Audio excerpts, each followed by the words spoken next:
Respected Dharma Masters, respected practitioners, and guests.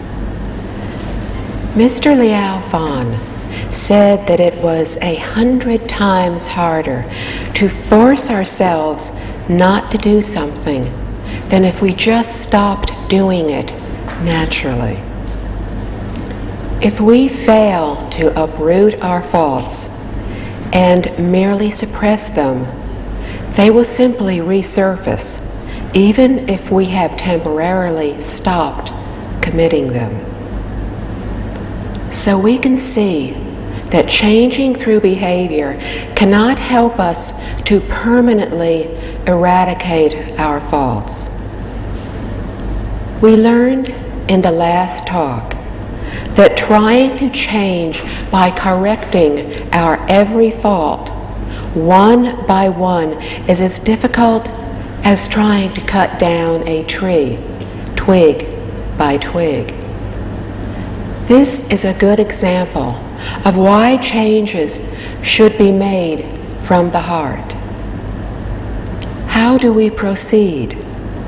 We could try to pluck off the leaves one by one, then cut off each twig one by one, and then slowly to dig up the root.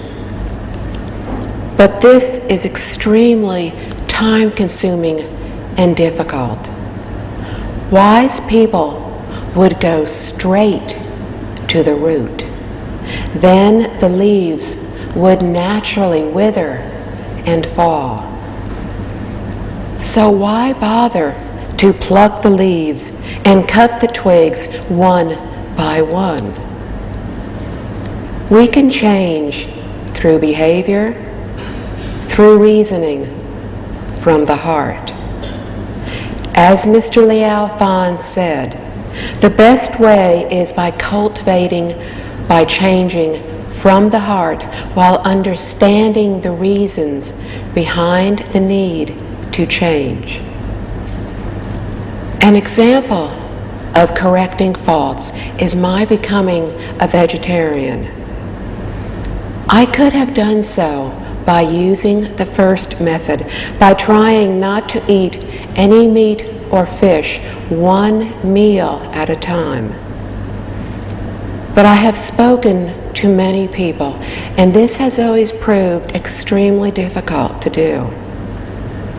The second method is to understand the reasons to change. In several countries in the West, notably in Britain and the United States, animal rights is a very important concern to many people.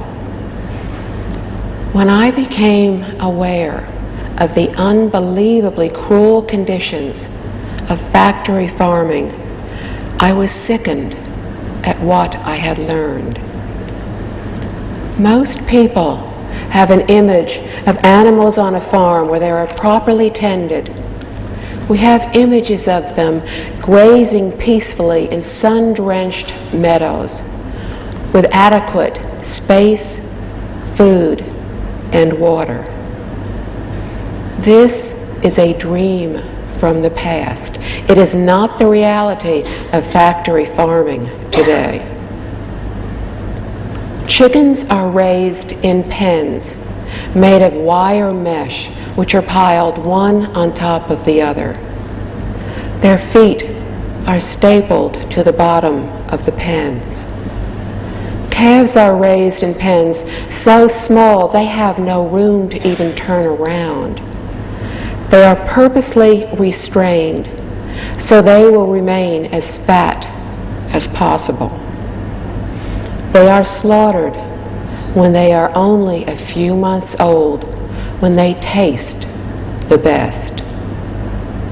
Geese are force-fed with tubes shoved down their throats as food is pumped into their stomachs.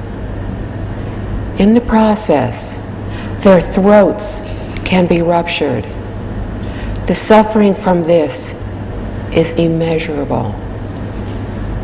Over innumerable lifetimes, we have been born as animals. our parents, children, friends, those we love, have also lived innumerable lifetimes as animals. The chicken, the calf, the goose we eat today may have been somebody we loved in our last lifetime. We now are responsible for their life of suffering. We now share in their killing. We now eat their flesh. Upon truly understanding this, I knew that I could no longer eat what had been another living being. I understood the reasoning and changed from my heart. With one change of my mind, with one change of my heart, I became a vegetarian. Trying to change through behavior, literally trying to give up eating meat one meal at a time, is extremely difficult. Please believe me, my willpower is not that strong. I only succeeded because I understood the reasoning. I understood the situation. Because I deeply felt the suffering, the killing. I was horrified and sickened. Thus, change was easy. From the book. Even when we vow to change, assistance is needed to truly reform. We will need constant reminders from genuine friends who are witnesses to our actions in everyday life. As for our good and bad thoughts, we can ask the beings and spirits of heaven and earth to be our witnesses. We also need to be diligent and to regret sincerely and wholeheartedly from morning till night. If we can honestly regret from 1 to 2 weeks, from 1 to 3 months, then continuing in this way, we are assured of attaining results and benefits. End quote. We need to generate our shameful heart, fearful heart, courageous, determined heart, for they are the inner direct cause and condition in reforming. But we still need catalytic factors, that is, good friends on the path to awakening, to remind us, to help us from the outside, our visible assisting factors. If we ourselves have one virtuous thought, one sincere thought of trying to correct all our faults, all the Buddhas and Bodhisattvas will be happy, and all benevolent spirits will praise and respect us. Thus, without our being aware of it, they will help us. We can see that one virtuous thought can result in inconceivable benefits. Therefore, we truly need to change through actions, for in this way, cause and condition are complete. We need to be diligent in our regretting, to do so sincerely from morning until night. If we are not diligent, then we will inadvertently create karma that is negative so we cannot be remiss. It is best if the cultivation hall that we go to has chanting for 24 hours a day. In the way places of ancient patriarchs and masters, the chanting continued night and day. During the daytime, everyone participated, but at night there was chanting in groups of 4 so people could rest. But the chanting would continue for 24 hours a day. Although we may not have such a cultivation hall where we live, we can make use of cassette tapes or a chanting machine. We simply chant along with it, as if participating in a large assembly. The volume should not be so loud that it disturbs others, nor so soft that we cannot hear it clearly. We can even listen when sleeping.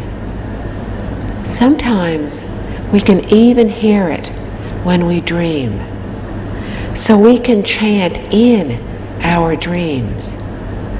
The ancient people said this was like hearing the drum play or the thunder roar as we slept.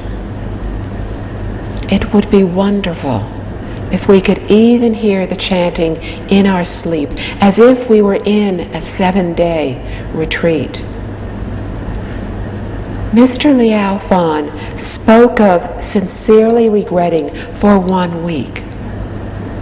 Participating in a 7-day retreat in which the chanting was for a limited time each day is not as good as gathering a group of like-minded friends in a quiet place to chant continuously for 7 days. A 7-day retreat should continue non-stop, day and night, not just during the daytime. Also, when we attend our first retreat, we should not try to participate for the full 7 days, because most people will have difficulty trying to do so. We could try 1 day and night for 24 hours. After we feel this is effective, then we could try 2 days and nights, then 3 days and nights, etc., gradually lengthening the time we practice. Thus, to truly cultivate, we could chant once a week straight for 3 days and 3 nights. If we are unable to try this, simply try a shorter time. The merit accrued from this would be very effective and outstanding. Liao 4 lessons tells us how we can create our destiny. When there is a sincere request, a response will follow. If we sincerely seek a way place, then we should be able to attain what we seek. If we are able to maintain this kind of effort for 1 to 3 months, we will begin to see the desired results. From the text, what are the benefits of contrition? We may feel very much at ease, and our hearts may feel light and generous. A person of low intelligence may suddenly become wise. Another might maintain a clear and relaxed mind, even in a disturbing and confusing environment. We should also feel an extensive understanding of everything, or we would be able to drive out all hatred upon seeing an enemy and maintain a happy attitude. End quote. There are many examples of desired results. If we have been depressed or unhappy in the past, we can instead become joyful. If we have had many worries, they can be lifted from our minds after we reach understanding, and instead we can become liberated and free. If we were confused, we can become intelligent and no longer be foolish. When we find ourselves in circumstances that are disturbing or agitating, or we may encounter many diverse and hard to solve matters, we are suddenly easily able to solve them, even as others seem overwhelmed by them. We have seen examples of this in some fellow practitioners. Some are able to settle matters they undertake without any apparent difficulty, while others find it extremely difficult to resolve them. Mr. Yu said in his commentary, "This is a sign of good fortune, merit, and virtue." This speaks of former enemies, those who resented us but who now are favorably inclined towards us, who have changed their whole demeanor towards us. All this is due to our merits from our cultivation of being able to influence, to change others unobtrusively, imperceptibly. It is said that kind-hearted people have no enemies. They have the appearance of good fortune, merit, virtue. From the text, we may dream of spitting out black things. We may also dream of ancient sages or virtuous people who have come to encourage and escort us. Or we may dream of flying in space without a care in the world. We may also dream of all kinds of colorful pennants and ornately decorated canopies. These distinctive phenomena are all indications of a successful reform and a dissolving of past offenses. End quote. Black things are pollutants. They are karmic obstacles. In the past, we may have had numerous nightmares of great confusion, but not anymore. Although we still dream, what we see is as clear as what we see in the daylight. We may also dream of ancient sages or virtuous people who have come to help us. Another good sign is when we dream of Buddhas or Bodhisattvas teaching us about the sutras and guiding us in our practice. We may also dream of flying in space, of canopies and decorated pennants. These are all phenomena that indicate success in our attempts to reform. Whether in our daily life or in our dreams, All these responses are signs that our karmic obstacles are being reduced. They are signs of good fortune and happiness gradually materializing. From the text.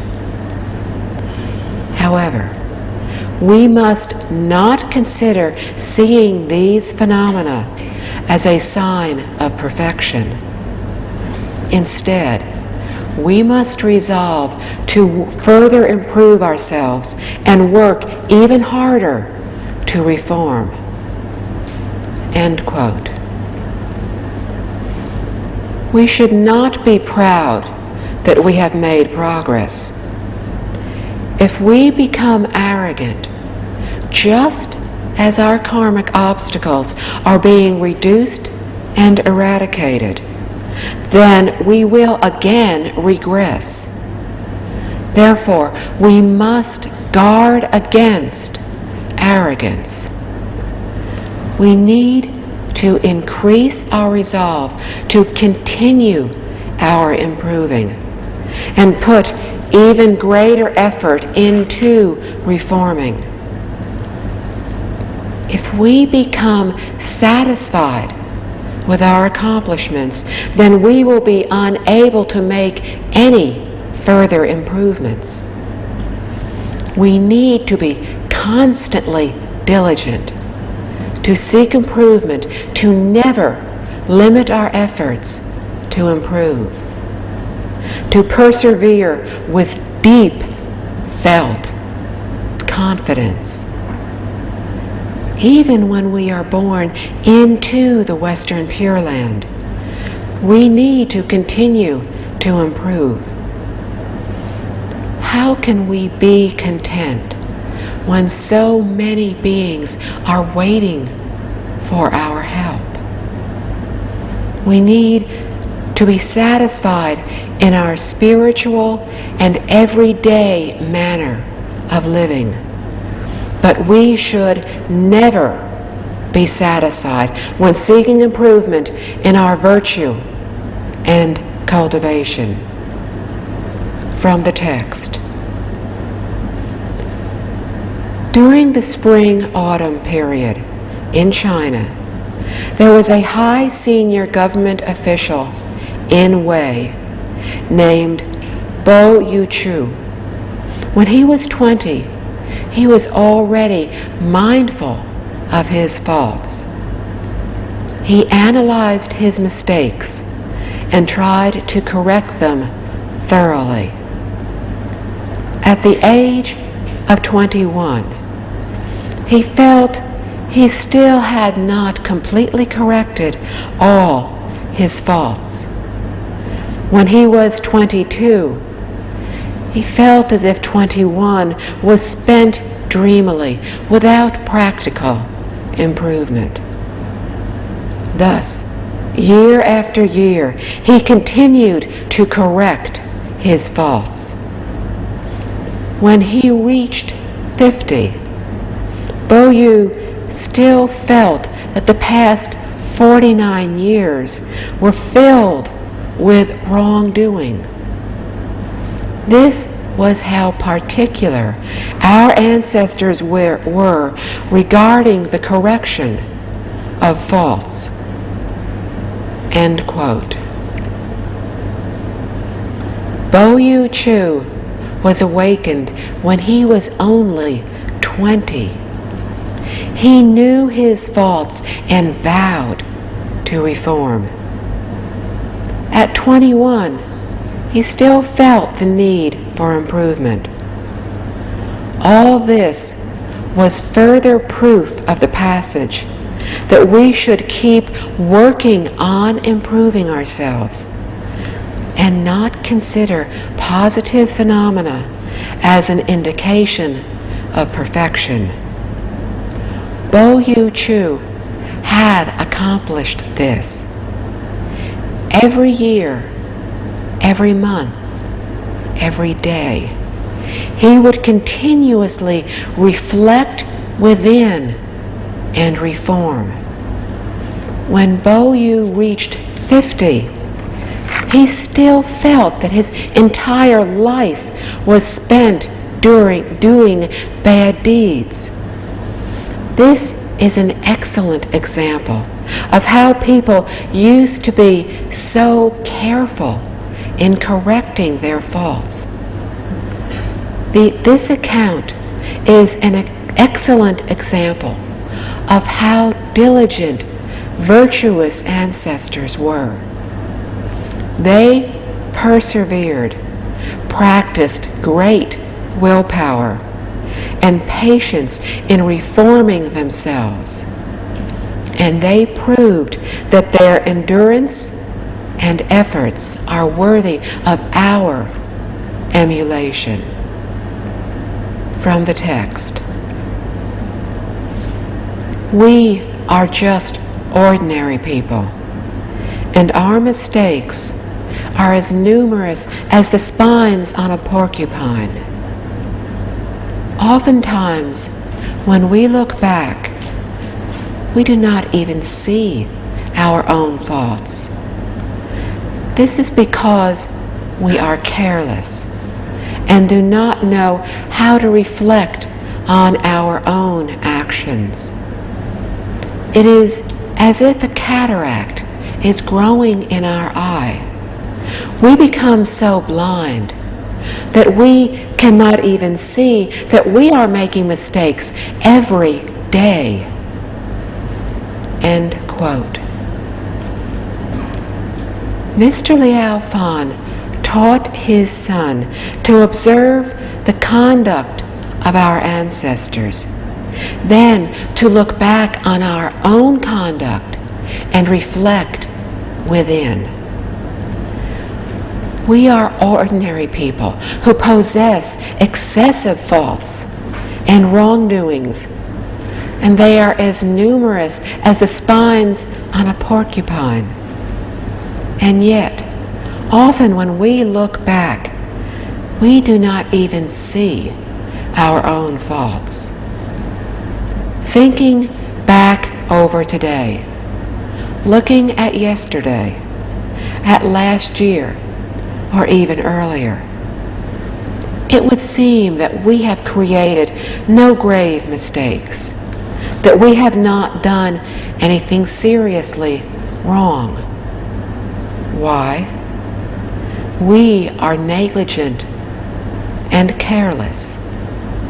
It is as if a cataract has grown in our eye, blocking us from seeing our own faults. If we do not see our own faults, we will be unable to reform. And if we do not reform, we will be forever deterred from standing out from the crowd. This is why great master Lian Qi taught beginners to use the merit-fault chart so that they would be watchful over their every thought, word, and deed. Only when we discover our numerous faults will we be truly afraid. As we reform, we need to begin changing from the heart. We then reinforce this with changing through reasoning. In this way, we simultaneously practice both the primary and the secondary ways to reform. From the text, all these are the symptoms of having accumulated too many offenses and transgressions. Our hearts may feel confused and oppressed, lacking energy and spirit. We will become extremely forgetful, filled with worries, even when nothing is happening. End quote. In the practice of Buddhism, not only the signs of our great or small karmic obstacles can be detected, but those of others as well. When we have committed too many offenses, our hearts may feel heavy, and we may become extremely forgetful at work or study. We will find that we are unable to lift our spirits. When young people unexpectedly begin to forget things like elderly people do, it is due to karmic obstacles. True cultivators will find that even in their 80s and 90s, their memories are still very good. It is also an indication of karmic obstacles when we worry even when nothing is happening. The past is past. What is the use of dwelling on it? Tomorrow is yet to come. Thinking about it is wandering thoughts. Some people are extremely good at worrying and thinking about the past, about the present, about the future. They can do so all day long. This is making a mountain out of a molehill, and this is a karmic obstacle. From the text, we may feel embarrassed and depressed upon meeting a virtuous person. We may become displeased at hearing proper reasoning, and when showing kindness to others, we are in turn treated with hostility. We will constantly have nightmares where everything is upside down, and will talk incoherently and behave abnormally. All these are signs of misfortune. End quote. If we are just and honorable, we will neither be embarrassed nor conscience-stricken when we meet virtuous people. Neither would we feel listless, dejected, dispirited, or unable to exert ourselves. A sign of misfortune is becoming displeased at hearing proper teachings.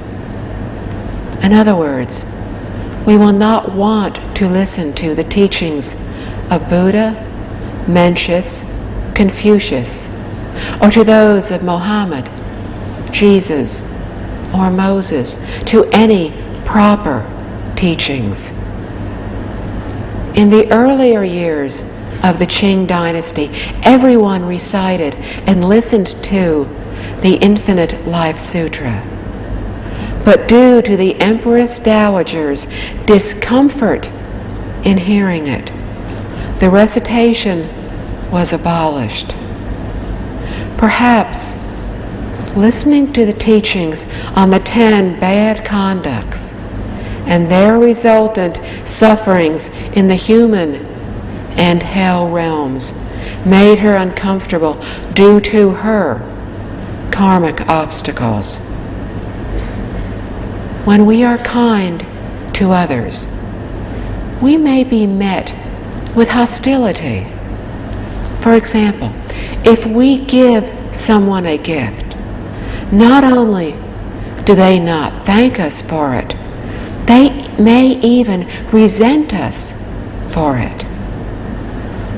Another sign of misfortune is having nightmares, where everything is confused and our speech and behavior become abnormal.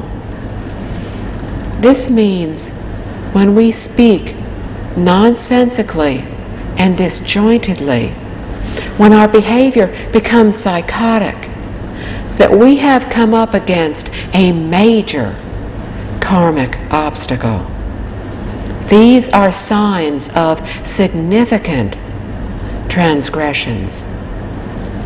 From the text.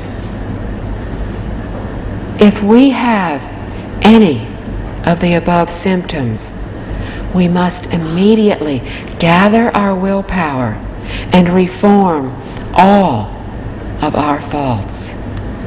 It is necessary to form a new life and not delay. End quote.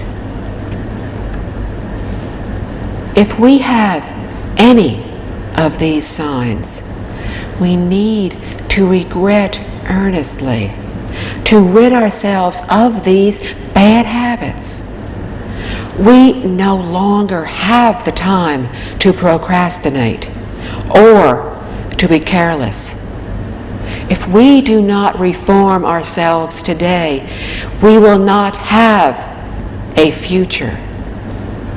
Thereupon, discovering our faults, any of these symptoms, we need to immediately correct our faults. We need to not stray off onto a deviated path and waste our whole life in the process. Only when we truly rid ourselves of bad habits and faults will we be able to accept the teachings, to cultivate good deeds, and accumulate virtues.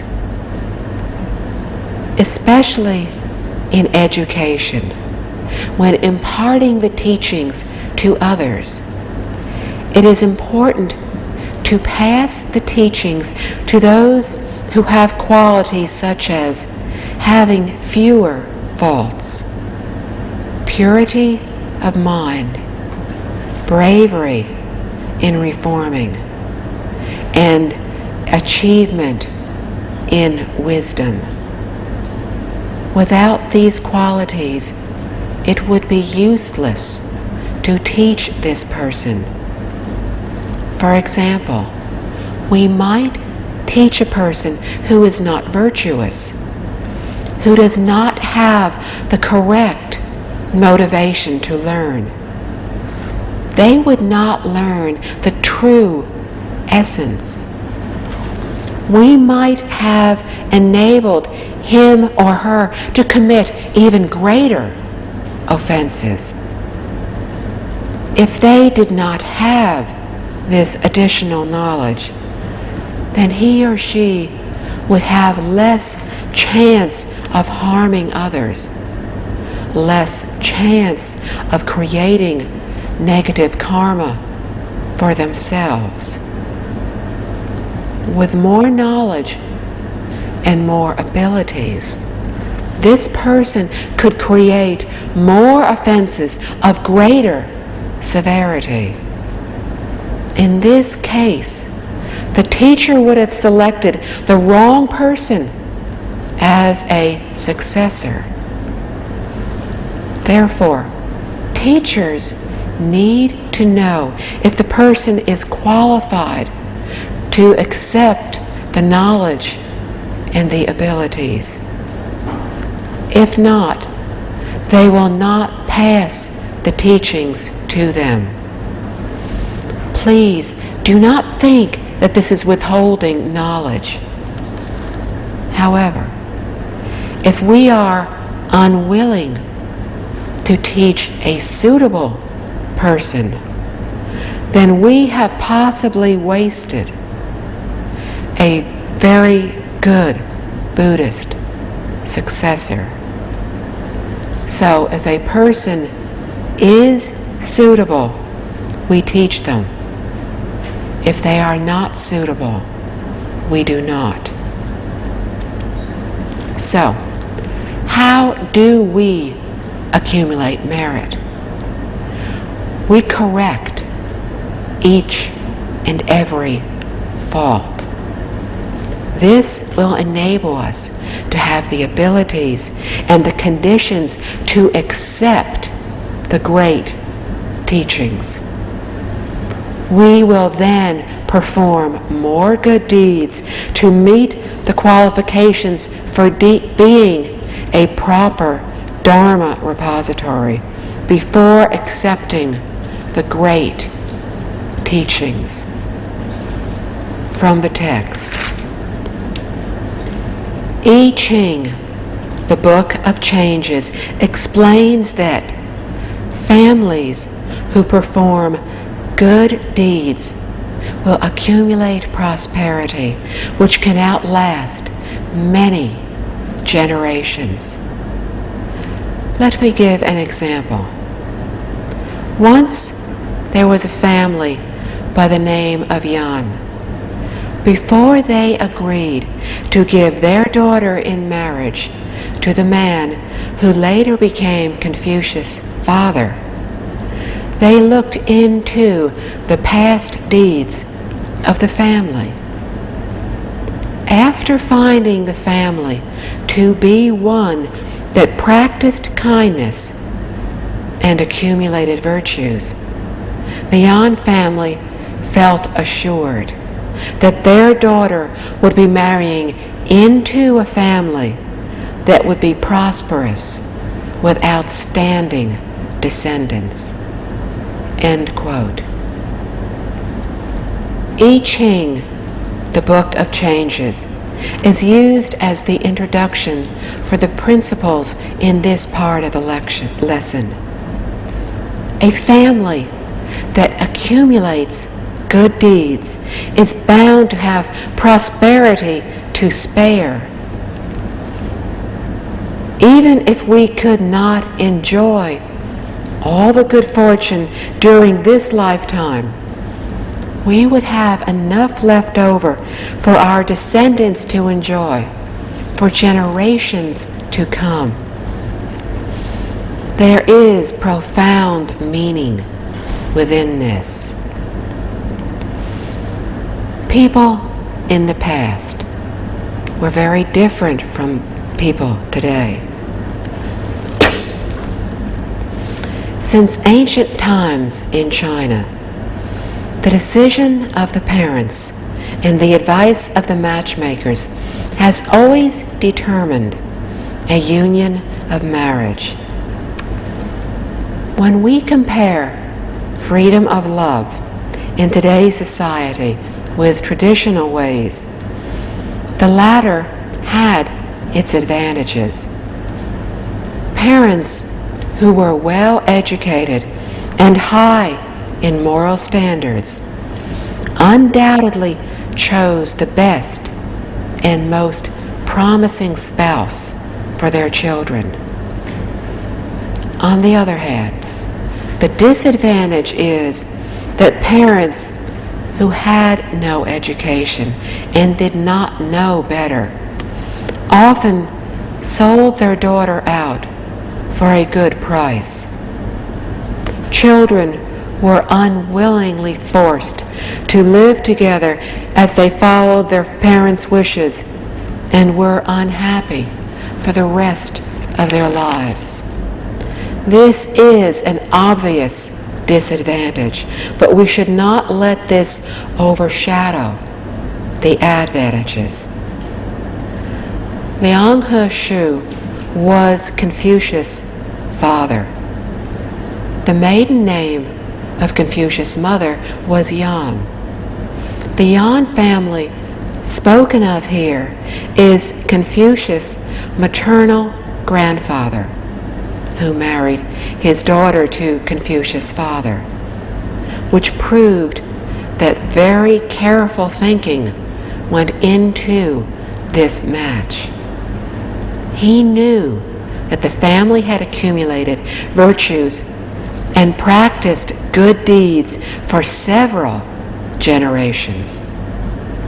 This proves that by the decision of the parents and the advice of the matchmaker, many happy families have been joined since ancient times.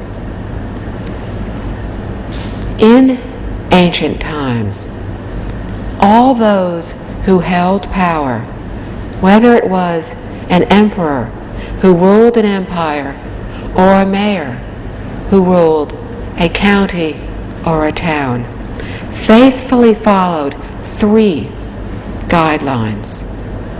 They were to act as leader, parent, and teacher. First, it was necessary to act as a leader for the people in a governed area.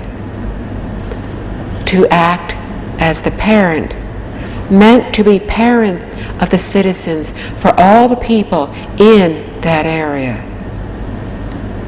He was supposed to behave towards every person as if they were his relatives, in terms of protecting them, caring for them, nurturing them.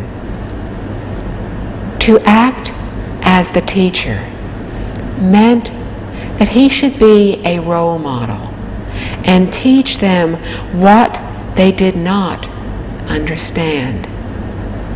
Consequently, the responsibilities of acting as leader, parent, teacher all fell upon the shoulders of the ruler. If he could uphold these 3 responsibilities, then he had performed infinite goodness. Obviously, these 3 guidelines do not exist in many of today's democratic societies. From the text. Confucius had once praised Shun on his filial piety, saying, "Due to his great filial piety and sincerity, Shun could deeply move even his ancestors to accept his offerings. His accumulation of merits and good fortune would last for many, many generations." These sayings were later proven true by history. Now I will show in some true accounts that merits can be attained through performing good deeds. End quote. Confucius highly praised Emperor Shun. In ancient Chinese history, Shun was the first person known for his greatness in filial piety. He saw only his own faults, not those of others. In Buddhism, he was a prime example of a practitioner. The Platform Sutra tells us, a true practitioner does not see the faults of others. Shun accomplished just this. As history proved, the virtues he had accumulated guaranteed his descendants prosperity. The examples of the people who had performed kind deeds that Mr. Liao talks about are all supported by fact. All of the people and the events which Mr. Liao used as examples were from his own time in the Ming Dynasty approximately 400 years ago.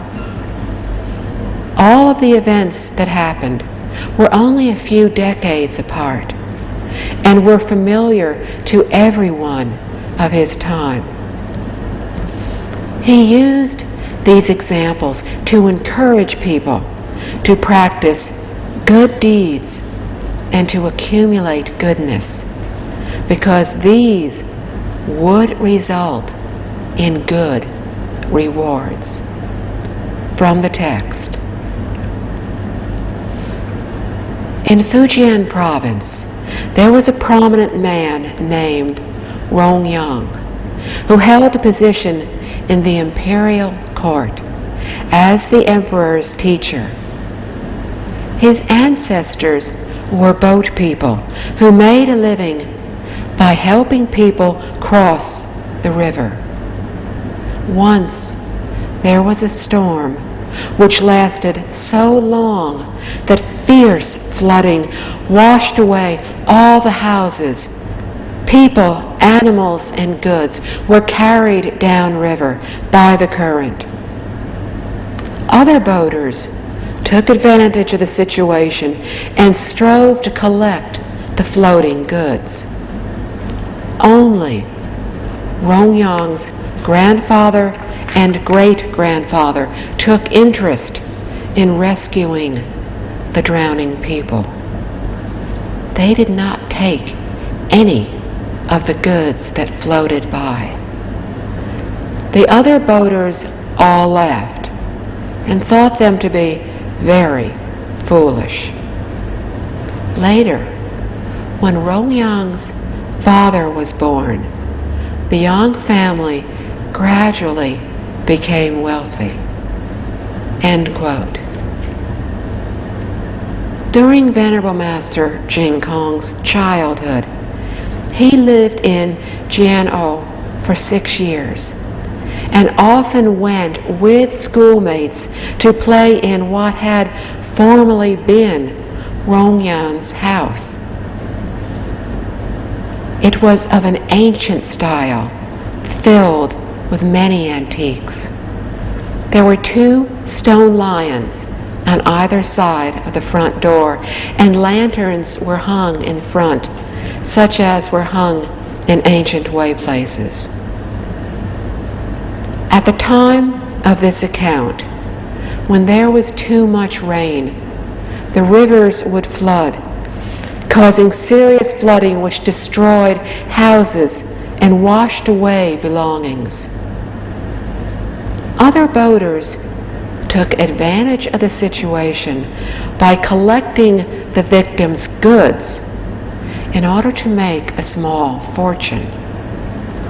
Only Rongyang's grandfather and great-grandfather were the exceptions, as they rescued those who were drowning.